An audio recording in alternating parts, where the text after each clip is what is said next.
Pasangan Baca Pres dan Bacawa Pres sudah mendaftar ke KPU dan kini tinggal menunggu hasil tes kesehatan. Gagasan dan program disampaikan 3 pasangan kandidat. Anies Baswedan menyatakan program perubahan yang akan ditawarkan pada masyarakat. Membawa gagasan perubahan. Perubahan untuk dirasakan pada keluarga-keluarga di Indonesia. Kita menginginkan agar kebutuhan pokok menjadi terjangkau. Di sisi lain, para petani hidupnya lebih sejahtera. Para peternak hidupnya lebih sejahtera, para nelayan hidupnya lebih sejahtera. Kami ingin ada kesetaraan kesempatan, kesempatan untuk bekerja, kesempatan untuk mendapatkan masa depan yang lebih baik lewat pendidikan, dan kesempatan untuk dapat perlindungan kesehatan yang baik. Ganjar Pranowo ingin membangun Indonesia lebih cepat, fokus penegakan hukum, pemberantasan korupsi, dan kemiskinan serta ekonomi hijau. Yang jelas kita ingin membangun Indonesia dengan lebih cepat, ya, dan kita ingin apa yang sudah dilakukan oleh pemerintahan hari ini baik kita teruskan. Yang kurang baik kita perbaiki, yang tidak baik kita tinggal. Dan tentu saja ada banyak isu, mulai dari transisi energi, hilirisasi yang mesti kita tuntaskan, dan kemudian ada problem politik pangan yang mesti kita pegang kedaulatannya, tapi di ujung sana ada fakir, miskin, anak terlantar, dan mereka yang harus punya akses lebih banyak untuk dilakukan. Sementara pasangan Prabowo Gibran juga telah menyiapkan sejumlah program jika nanti terpilih sebagai presiden dan wakil presiden. Dana abadi pesantren.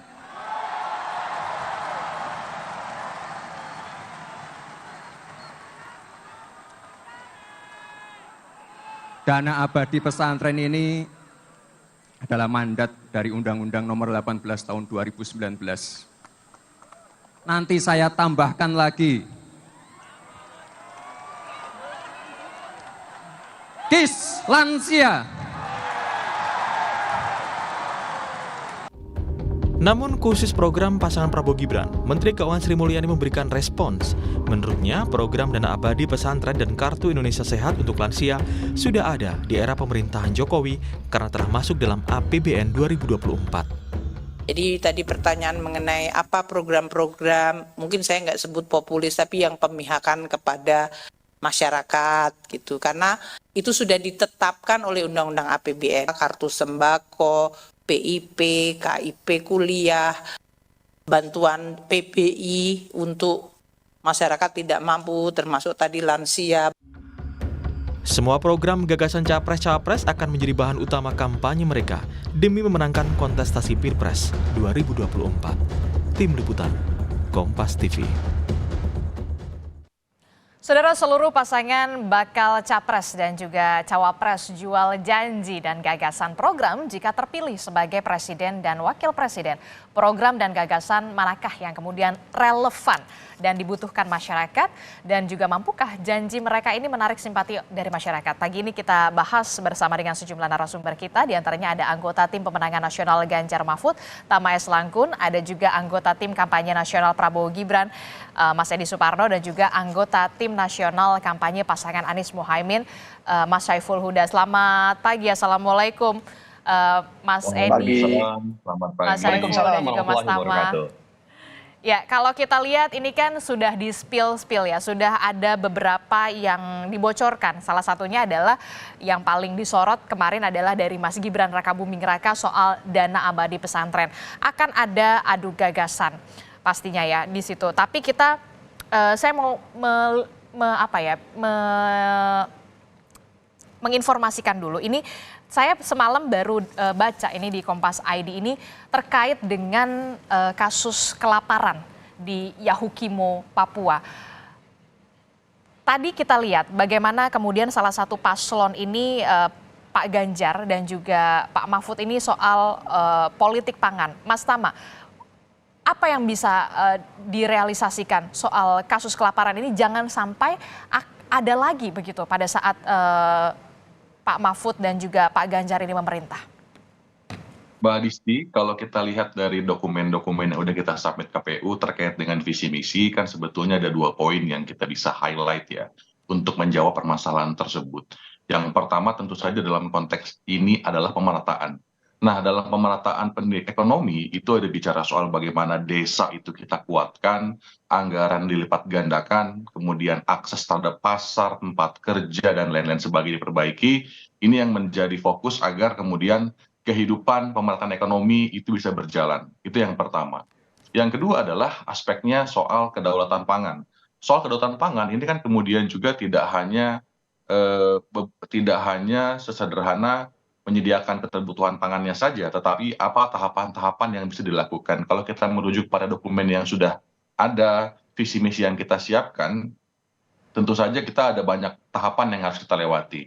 Yang pertama soal pangan yang terjamin. Ini yang kemudian memang harus ada, kemudian harus ada dukungan alat-sintan modern, jadi alat-alat pertanian dan lain sebagainya juga dimodernisasi, teknologinya harus kita perbaiki, dan kemudian juga petaninya harus siap untuk menggarap hal tersebut. Oke. Kemudian soal industri pangan yang berkelanjutan dan lain sebagainya. Saya rasa ada banyak tahapan-tahapannya, Mbak. Jadi itu yang kemudian harus kita sasar agar isu soal kelaparan ini kemudian bisa kita tanggulangi secara bersama-sama.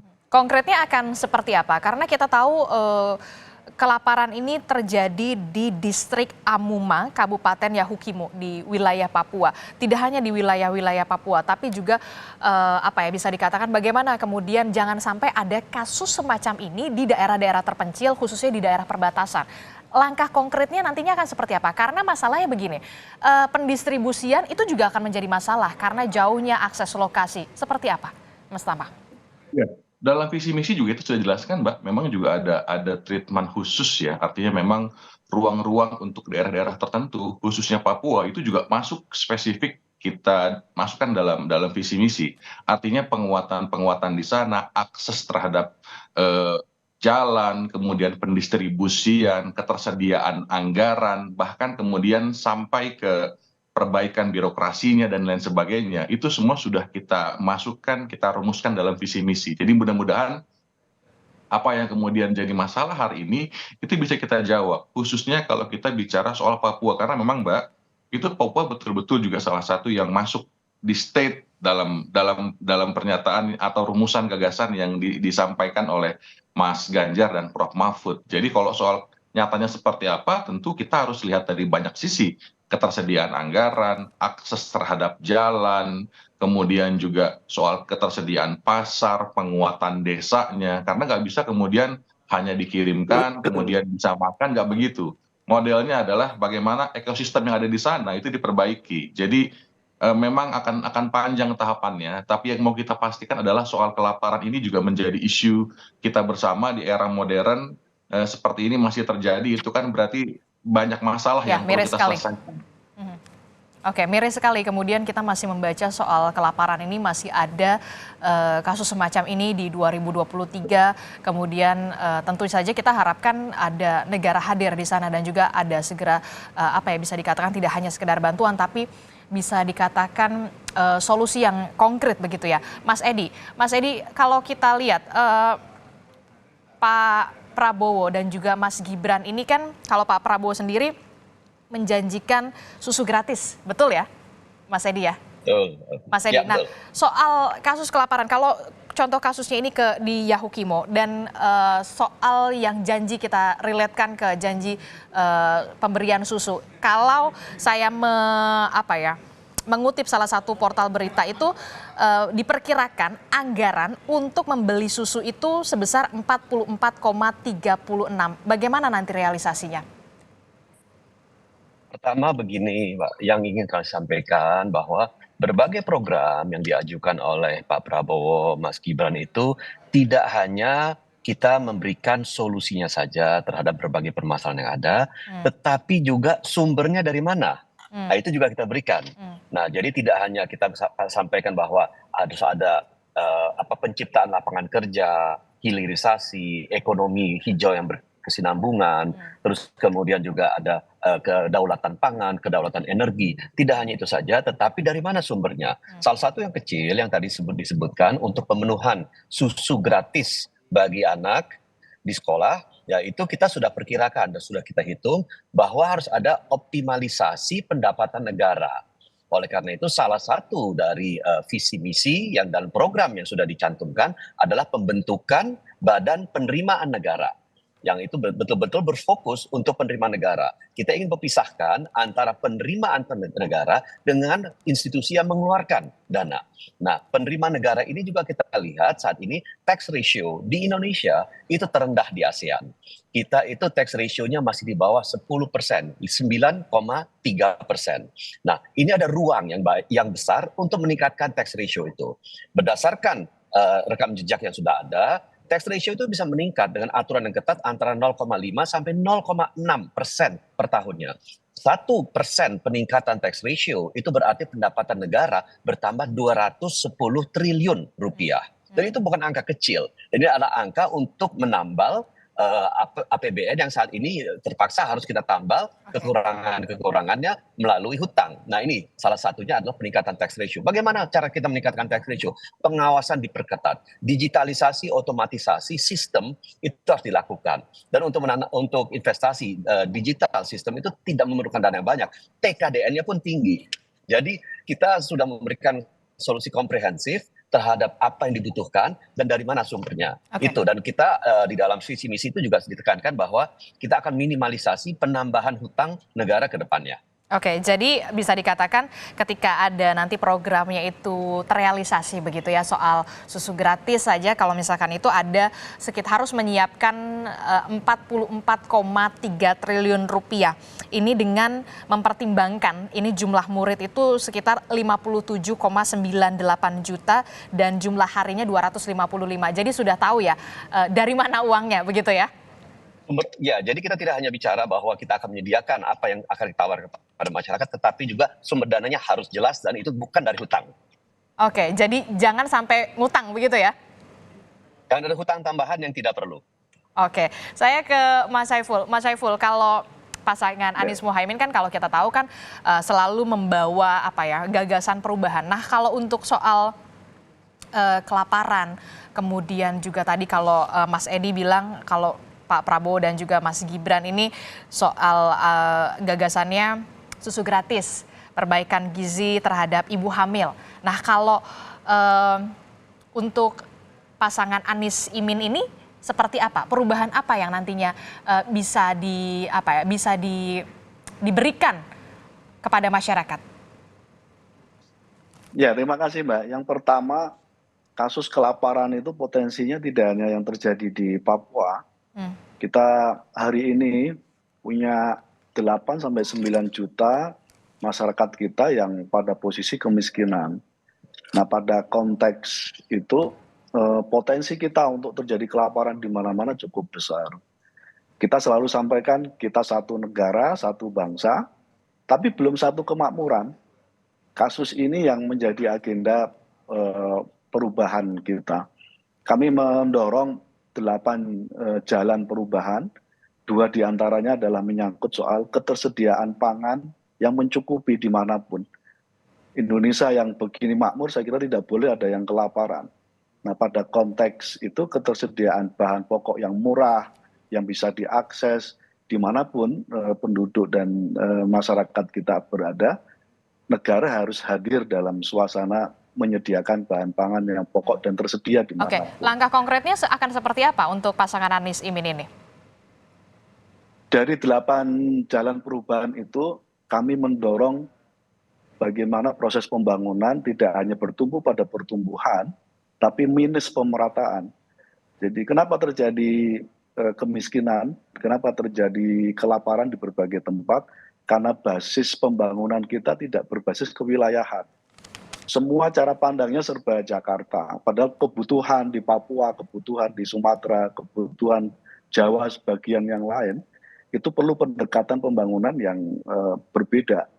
Nah, pada konteks itu kita menawarkan 8 jalan perbaikan dalam konteks bagaimana pemerataan, bagaimana proses pembangunan ini harus berbasis 8 kewilayahan yang ada di Indonesia ini. Iya, Pemerataannya ini langkah konkretnya akan seperti apa untuk Anies Imin? Kalau misalkan Mas Edi kan sudah melakukan satu programnya susu gratis, perbaikan gizi terhadap ibu hamil. Kemudian kalau dari pasangan Ganjar Pak Mahfud ini soal kedaulatan pangan. Nah kalau untuk Anies Imin sendiri langkah konkretnya ini pemerataannya akan seperti apa? Apakah akan ada perbaikan pertanian, petani, peternak atau seperti apa? Pasti 5 tahun, 10 tahun terakhir kami concern menyangkut soal bagaimana menciptakan pertumbuhan ekonomi berbasis desa. Dana desa yang sekarang baru 1 sampai 1,5 miliar per desa, kami akan dorong paling tidak 5 miliar per desa per tahun di masa-masa yang akan datang.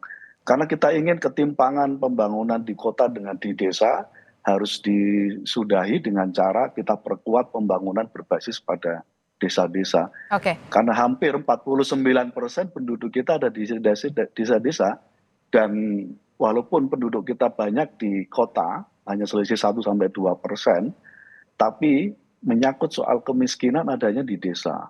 Nah, mengintervensi penyediaan bahan pokok pangan di desa itu menjadi sangat penting. Jadi membangun masa depan Indonesia tidak bisa lagi berbasis kota.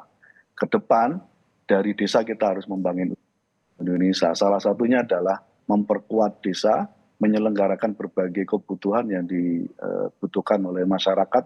Salah satunya adalah ketersediaan pangan yang mencukupi di desa-desa kita. Oke, kalau tadi Mas Saiful bilang kan tadinya 1 miliar sampai 1,5 itu satu desa begitu ya dapatnya segitu. Nah berarti untuk pasangan Pak Anies dan juga Caimin ini akan didorong sampai 5 miliar begitu ya? Betul ya? 5 miliar satu desa ya? Mas Saiful? Betul. Ya 5 miliar satu desa. Kami akan mendorong. Uangnya dari mana? Sumbernya dari mana? Dari APBN. Selama ini dana desa kita baru 70 miliar, mohon maaf 70 triliun, padahal di dalam amanat undang-undang desa semestinya paling tidak 10% dari APBN kita, itu kurang lebih sekitar 300 triliunan. Sangat mungkin. Bagaimana caranya? Kita akan perkecil, kita akan kurangi berbagai alokasi anggaran yang selama ini dikelola oleh kementerian-kementerian kita, yang sebenarnya beririsan langsung dengan desa-desa. Tugas dan fungsi yang selama ini ada di kementerian akan kita dorong ke depan menjadi tugas dan fungsi desa. Anggaran yang bertumpu di kementerian kita akan kurangi dan kita akan jadikan sebagai dana desa ke depan. Kami sudah mensimulasikan dan cukup mungkin alokasi anggaran kita untuk kita dorong menjadi dana desa 5 miliar per desa per tahun. Bukan untuk aparat desa, tapi untuk kesejahteraan dan kemakmuran masyarakat yang ada di desa-desa yang berjumlah 74.937 desa di seluruh Indonesia. Karena kalau kita lihat peningkatannya signifikan sekali dari 1 miliar sampai ke 5 miliar. Jangan sampai kemudian pengawasannya ini harus betul-betul diawasi begitu ya. Jangan sampai ada membuka celah korupsi, itu yang kemudian dikhawatirkan kita juga Mas Saiful. Kalau untuk soal gagasannya betul, saya apresiasi soal itu karena dari 1 ke 5 miliar begitu. Termasuk juga soal dari mana sumbernya, uangnya itu dari APBN kalau kata Mas Saiful. Nah, Mas Edi, kalau Mas Saiful sudah menyinggung tadi soal kemiskinan begitu ya, pasangan Anies Muhaimin ini dari yang dana desanya dari 1 miliar ke 5 miliar begitu ya. Nah, pasangan Anies Baswedan ini juga menargetkan mampu menurunkan angka kemiskinan di level 4-5% hingga 2029. Untuk pasangan Pak Prabowo dan juga Gibran Rakabuming Raka ini penurunan angka kemiskinannya ini cukup besar di angka 6%. Realistiskah itu? Ya kami rasa itu sangat realistis, mengingat angka kemiskinan itu meningkat pasca COVID kemarin relatif signifikan. Jadi kita kembalikan ke level yang sebelumnya. Caranya bagaimana? Salah satunya adalah untuk penciptaan lapangan kerja baru. Nah ini memang harus ada. Dan penciptaan lapangan kerja baru itu paling baik dilaksanakan dengan menggiatkan hilirisasi industrialisasi. Jangan lupa industrialisasi itu sangat penting mengingat industri itu adalah penyerap tenaga kerja terbaik untuk tenaga kerja terampil dan terdidik. Nah ini jadi kita harus giatkan lagi, kita harus kuatkan lagi. Tetapi jangan lupa juga kita harus menciptakan yang namanya UMKM dan IKM. Ini juga bisa menyerap tenaga kerja. Nah, apalagi kalau IKM itu adalah industri kecil dan menengah, ada proses industrinya, tetapi itu adalah sifatnya adalah usaha yang kecil dan menengah masuk dalam konteks UMKM itu. Nah, ini bisa menciptakan lapangan kerja yang baru yang bisa kemudian menyerap tenaga kerja yang akan secara teratur akan mengurangi kemiskinan yang sekarang ada. Dan berikutnya juga ya kita harus lihat sekarang Gini rasio kita kan sekarang juga sudah mengecil ya, dan ini kita akan tekan lagi. Sekarang kurang lebih 0,378% Gini rasionya. Kita akan tekan lagi ke bawah ke sekitar 0,35%. Nah dengan adanya peningkatan Gini rasio itu tentu artinya ketimpangan yang ada itu berkurang. Naiknya angka kesejahteraan itu mengurangi dampak daripada kemiskinan. Jadi saya kira penciptaan lapangan kerja itu harus ada, satu. Terus kedua ya memang yang namanya angka kemiskinan itu perlu ditopang terus. Tetapi memang dengan adanya kenaikan dari angka yang melewati batas kemiskinan, kita sudah melihat bahwa nanti masyarakat yang saat ini menerima subsidi, yang menerima jaring pengaman sosial itu bisa berkurang, sehingga anggaran yang 478 triliun tahun depan untuk jaring pengaman sosial itu bisa berkurang di tahun-tahun berikutnya dengan mengurangi angka kemiskinan yang ada sekarang. Oke, itu tadi kalau dari Mas Edi. Mas Edi, kan kalau kita lihat kan Mas Gibran ini kemarin ya sempat disorot karena ada kartu untuk lansia, kemudian juga ada dana abadi pesantren, betul ya Mas Edi ya. Terus ada juga untuk startup milenial. Nah, ternyata ketika kita telisik lagi, kemudian apa yang sudah di spill oleh Mas Gibran ini ternyata sudah sudah dilakukan oleh pemerintahan yang sekarang. Berarti bukan terobosan baru begitu atau dimodified lagi? Yang dilakukan adalah saat ini apa yang sekarang sudah disampaikan untuk jaring untuk dana desa. Dana untuk pesantren, kemudian juga untuk peningkatan KIS lansia dan lain-lain itu memang ada, tetapi di dalam satu bucket yang namanya jaring pengaman sosial itu yang tadi saya sebutkan nilai anggarannya atau di APBN 478 triliun. Kita ingin memfokuskan supaya terjadi optimalisasi. Jadi ada fokus khusus untuk KIS lansia, fokus khusus untuk KIS anak ya, supaya itu bisa mengurangi stunting, yang mana itu nanti ada prioritasnya dari total anggaran 478 triliun itu nanti akan ada fokus untuk anggaran-anggaran ini. Jadi lebih kepada pengkhususannya. Memang anggaran sudah ada, tapi ini akan anggaran yang meluas. Ya, betul-betul mencakup seluruh aspek jaring pengaman sosial yang ada. Nah, inilah yang ingin kemudian kita membuat fokus-fokus tertentu agar betul-betul ada pembobotan yang lebih besar untuk lansia, untuk anak dan lain-lain, untuk pesantren. Nah, itulah ada pembobotannya. Jadi Mas, kalau kita kaum awam jadinya kartunya banyak begitu maksudnya? Enggak? Ya bukan kartu, sekarang kan sudah ada kartunya ya. Tetapi artinya ya dari total 478 triliun itu pengalokasiannya itu sekarang ini berapa? Nah nanti ada peningkatan pengalokasian untuk lansia berapa, untuk anak berapa. Jadi lebih kepada fokus. Jadi pembobotan itu akan lebih besar untuk hal-hal yang disebutkan oleh Mas Gibran tersebut. Oke, kita akan tunggu ya nanti seperti itu. Saya ke Mas Tama dulu, Mas Tama. Ini kalau Mas Tama Ganjar Mahfud ini penurunannya bisa dikatakan lebih rendah gitu ya, hanya 2,5%, 2,5% hingga tahun 2029. Nanti alasannya dijawab usai jeda ya. Ditahan dulu Mas Tama, tetap di Sapa Indonesia Pagi. Terima kasih Anda masih bersama kami di Sapa Indonesia Pagi. Saudara, kita masih membahas soal bagaimana setelah tes kesehatan yang kemudian isunya adalah soal adu gagasan. Adu gagasan ini kemudian ditunggu karena beberapa paslon memang sudah men-spill-nya. Kita perbincangkan soal adu gagasan ini yang pastinya harus realistis dan juga rasional. Sudah ada Mas Edi untuk pasangan dari Pak Prabowo dan juga Mas Gibran Raka Buming Raka. Kemudian ada Mas Tama dari Pak Ganjar dan juga Pak Mahfud, dan juga dari ada Mas Syaiful Huda untuk pasangan Anies Muhaimin. Saya melanjutkan kembali ke Mas Tama. Mas Tama, kalau kita lihat untuk paslon Ganjar Pranowo dan juga Mahfud MD ini penurunan angka kemiskinannya ini targetnya ini hanya 2,5% pada hingga 2029. Mengapa begitu kecil dibandingkan dengan paslon-paslon lainnya? Tidak cukup optimiskah? Ya, saya rasa ini soal hal yang sifatnya realistis ya Mbak. Jadi memang dalam konteks program atau visi misi yang ditawarkan, itu kan kita tidak bicara soal program di langit yang kemudian tidak bisa dijangkau dan kemudian tidak visible. Artinya kalau kemudian itu hanya bicara soal wilayah itu akan sama saja dengan sebelum-sebelumnya. Karena ada banyak juga hal-hal yang ditargetkan tapi tidak tercapai. Nah, kita nggak mau itu. Makanya kemudian sebelum kita bicara soal programnya, itu ada 3 fondasi besar, Mbak, yang kita harus siapkan.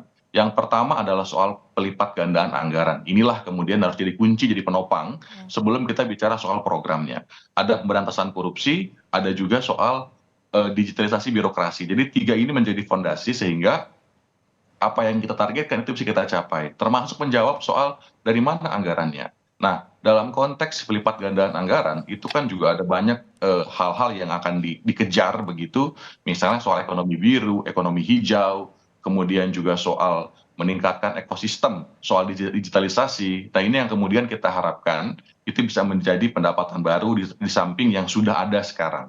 Ini yang mau kita optimalkan sehingga kita bisa menaikkan anggaran. Nah, ketika anggaran itu sudah ada, baru kita kemudian adjust dalam bentuk program-program. Nah, dalam konteks program, tadi juga sudah ditanyakan soal kemiskinan dan lain sebagainya. Ini kan tidak bisa kemudian sesuatu yang instan, dia butuh tahapan-tahapan. Apa yang diperbaiki, ya saya rasa semua hal itu akan diperbaiki. Dari mulai birokrasinya, kemudian bagaimana penggajiannya, pendistribusiannya, termasuk program-program soal kemiskinan, misalnya soal kita berharap di satu keluarga miskin itu ada 1 sarjana. Itu yang kemudian kita coba. Bagaimana caranya? Tentu ada penyediaan dari mulai beasiswa yang kemudian masif tapi terarah, kemudian juga isu kesehatannya, bagaimana kemudian satu desa itu ada 1 puskesmas atau ada 1 dokter, ini juga coba kita terus dorong begitu. Tentu saja ini menjadi salah satu hal-hal yang kemudian realistis sehingga dia bisa meningkatkan tadi angka kemiskinan tadi, Mbak. Tapi begini Mas Tama, yang kemudian juga harus kita pertanyakan lagi, kemiskinan antara garis miskin dan rentan miskin kita itu bagaimana? Datanya kemudian masih banyak dipertanyakan. Kita punya uang 500.000 per bulan, bukan rentan miskin lagi begitu. Anda menanggapinya seperti apa? Ya tentu lagi soal kemiskinan lagi-lagi ya Mbak, ini kan sifatnya program, kemudian angka dan data-data tersebut itu juga harus terus diperbaiki karena kita juga harus punya rujukan yang solid. Contoh paling sederhana aja Mbak, misalnya ada perkara-perkara soal penyaluran dana bantuan sosial yang ditangani oleh KPK, itu kan juga ada problem. Di mana problemnya? Misalnya pemberian bantuan tidak tepat sasaran. Artinya data dokumentasi untuk siapa yang dianggap miskin dan tidak miskin, siapa yang pantas dapat bantuan atau tidak, itu aja masih ada data-data yang belum solid. Nah, ya ini yang kemudian jadi permasalahan. Bagaimana kemudian kita mengadres begitu ya, siapa yang miskin, siapa yang perlu bantuan dan lain sebagainya. Nah, ini adalah fakta yang hari ini muncul. Maka dari itu, Mbak, yang paling pertama adalah soal perbaikan database gitu ya, database dari mulai NIK-nya itu yang kemudian juga kita jadikan rujukan sampai ke tahapan-tahapan lainnya. Ini data-data yang kemudian perlu untuk diperbaiki. Nah, dalam program yang kami tawarkan itu juga kita masukkan soal digitalisasi tadi, bagaimana data yang sudah ada itu bisa digabungkan dalam program satu data dan kemudian itu diverifikasi sehingga dia menjadi akurat. Nah, ini saya rasa harus menjadi poin yang pertama diselesaikan sehingga kita punya ukuran yang lebih tepat lagi. Kalau kemudian kita punya program bantuan belasan juta misalnya untuk PKH, program keluarga harapan, itu bisa juga tersasar di sana. Kita punya data-data yang kemudian akurat dan itu bisa dipertanggungjawabkan. Nah, ini yang kemudian penting, Mbak. Jadi soal bagaimana itu didistribusi, diselesaikan, itu akan bisa lebih terukur kalau kemudian datanya itu benar. Oke. Nah, soal programnya ada banyak sekali, ya. Iya, silakan. Ya, soal programnya ada banyak tadi ya. Misalnya soal bagaimana soal UMKM pun juga masuk dalam poin kita, bahwa kemudian kalau UMKM-nya itu kuat, dia mendapatkan afirmasi, maka kemudian dia bisa membawa orang baru lagi. Misalnya satu usaha, kemudian dia makin besar, bisa tambah lagi scaling up bisnisnya, maka dia bisa narik pegawai. Dan saya rasa itu juga bisa jadi cara yang efektif untuk menjawab soal ketersediaan tenaga kerja. Dan poin lainnya adalah yang coba kita address, misalnya soal ekosistem dalam bisnis digital. Ini yang kemudian juga sekarang menjamur, kemudian juga program-program startup yang seperti menjadi isu yang kemudian ditawarkan kepada anak muda, ini kan juga menjadi hal yang coba kita selesaikan. Oke. Misalnya, Tapi kan kita tahu begini, banyak sekali startup yang kemudian tumbang pada saat itu. Banyak sekali startup bermunculan, terus udah gitu satu-satu tumbang. Nah, ini bagaimana? Apakah Anda melihat SDM kita sudah cukup mumpuni bersaing bahkan dengan India begitu untuk berdampingan soal digitalisasi ini? maka dari itu Mbak, yang coba kita tawarkan, yang kita perbaiki adalah ekosistemnya. Bukan cuma sekedar ada startup kita kasih modal ya, nggak begitu rumusannya. Kalau kemudian dia hanya begitu modelnya, maka sudah bisa dipastikan bagaimana ujungnya. Nah, kita harus perbaiki segala macam halnya, dari mulai sumber daya manusianya. Makanya kemudian kita berharap pada yang namanya program manusia unggul. Kemudian dari konteks internetnya saja itu juga harus tersedia dengan sangat baik infrastrukturnya. Dan kemudian yang lain-lain soal tadi pemberian modal yang lebih longgar, kemudian lebih besar. Syaratnya berarti lebih longgar, begitu Mas Tama? Ya, dan poin lainnya Mbak, ini yang nggak kalah pentingnya soal regulasi. Pertanyaannya soal e-commerce dan lain sebagainya, regulasi apa yang sudah disiapkan sama negara kita buat jaring pengaman itu kan juga belum ada. Kalau kita bicara soal itu hanya ada misalnya Undang-Undang ITE. Nah, yang lain-lainnya saya rasa baru sekelas peraturan Menteri Perdagangan. Nah, regulasinya belum siap. Jadi maka dari itu Mbak, poinnya adalah bukan hanya sekedar ngasih modal sama startup, bukan. Tapi ekosistemnya kita perbaiki. Sumber daya manusianya, kemudian digitalisasinya itu sendiri, termasuk tadi regulasi-regulasi yang hari ini belum ada, itu harus disediakan. Nggak mungkin kemudian dia bisa berbisnis, bisa beraktivitas tanpa ada jaring pengaman dari bentuk regulasi.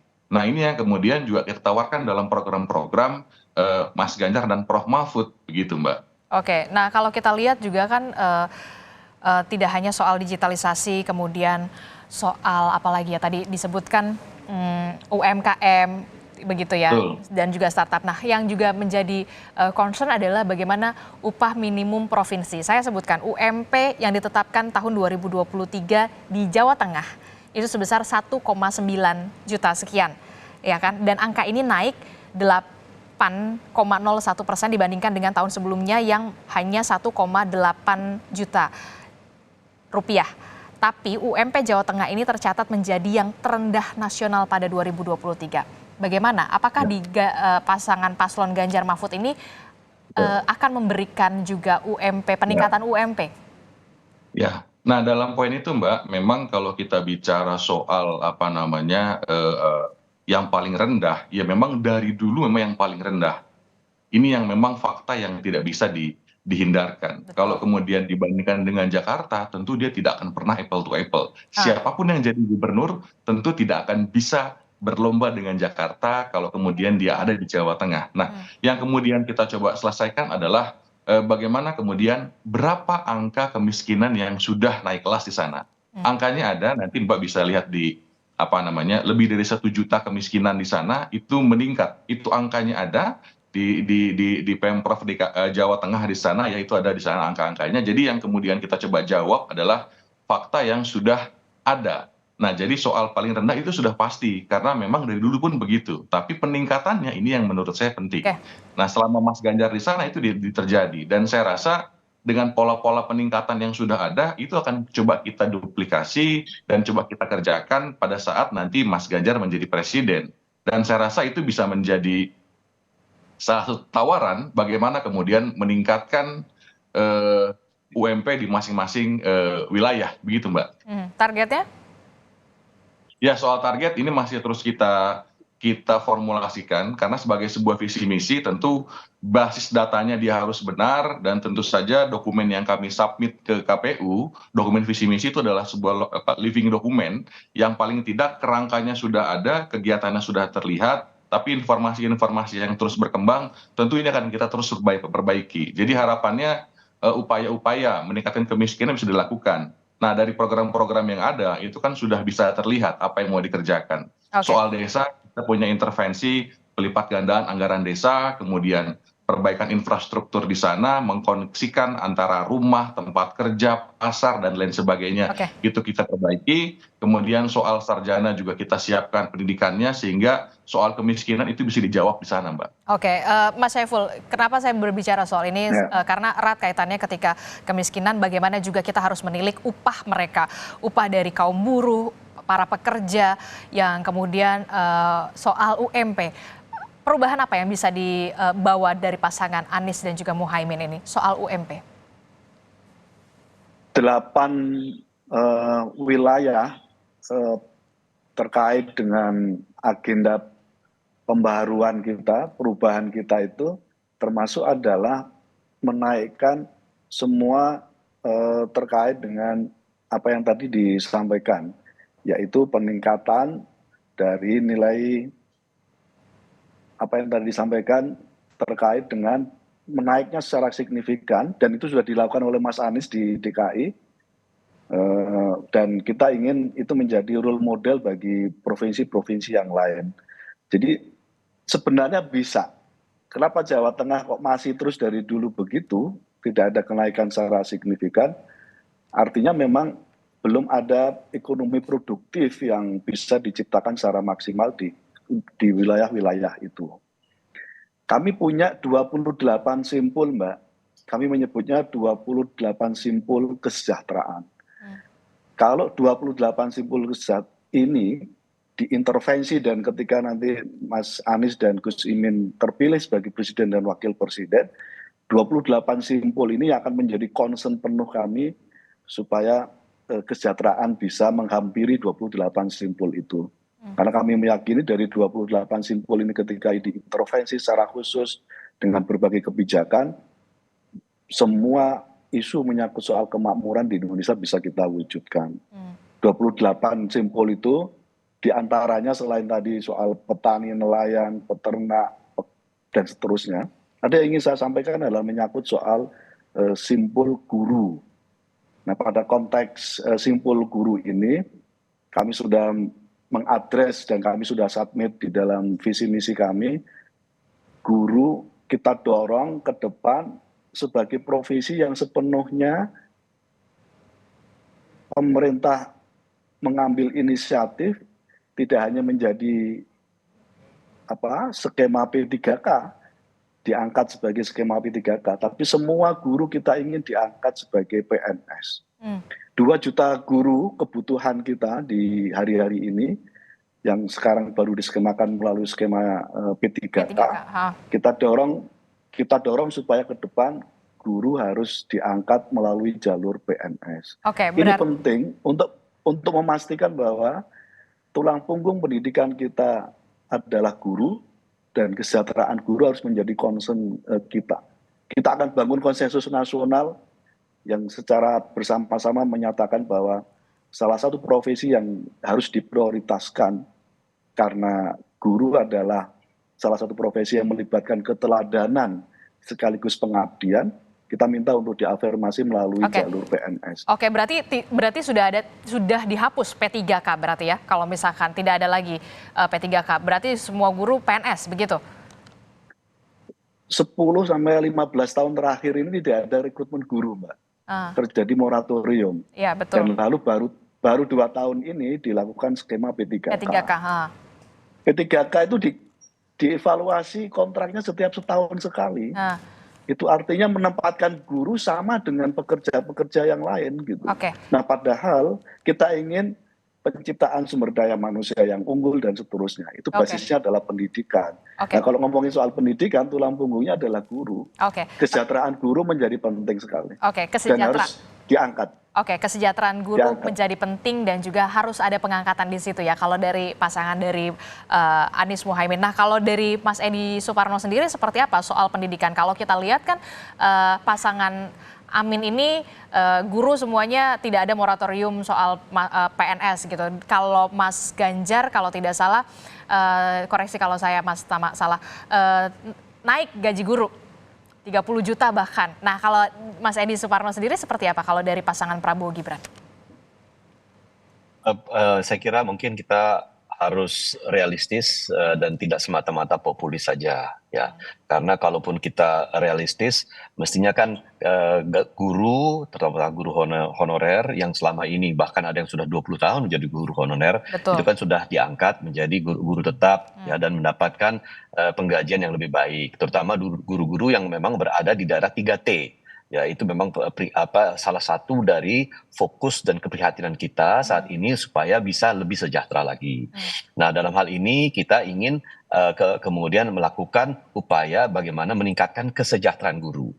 Meningkatkan kesejahteraan guru bukan mutlak berarti bahwa guru itu harus diangkat menjadi ASN. Karena kalau kita melakukan itu secara rata, tentu itu akan menjadi beban negara yang sangat besar. Kedua, kita juga harus lihat bahwa memang ada guru-guru yang memang sudah mengabdi begitu lama, dan kalau memang itu akan dijadikan ASN, mungkin di antaranya sudah melampaui usia untuk masuk sebagai ASN. Dan ini kita harus petakan. Syaratnya misalkan sudah ada yang misalkan sudah berusia misalkan saja di atas 45 tahun gitu misalnya. Nah, itu kan harus merubah aturan.